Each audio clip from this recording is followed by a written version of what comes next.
Pardon the motorcycle, this kid will not stop 24 hours a day. Last queen cell, making splits, April the 7th. Supposed to rain for a week, so trying to get all these in. Just figured I'd do a little video of the last sale. See if I can get the camera set up somewhere where it can see. Maybe. I'm gonna pause it till I get the camera set up.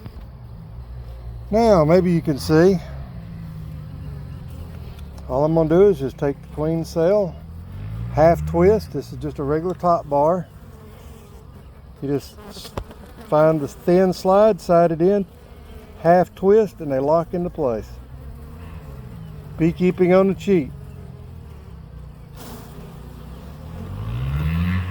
Pull your frames apart enough to get the queen cell in there. Let it hang on the lip of the cup. Lee, I'll say this one's for you since you're going to try your hand at grafting this year.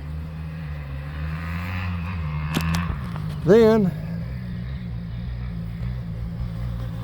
there's your top view of it.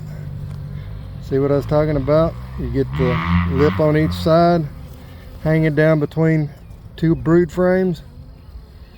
Because in this one, there's a pollen and nectar frame, a capped brood, an open brood, an opened and capped brood, and an empty frame, so she has some place to lay when she comes back mated. This cell will hatch on the 8th or the 9th. Today's the 7th. It's already starting to get brown and chewed on at the end, so she may come out even this afternoon.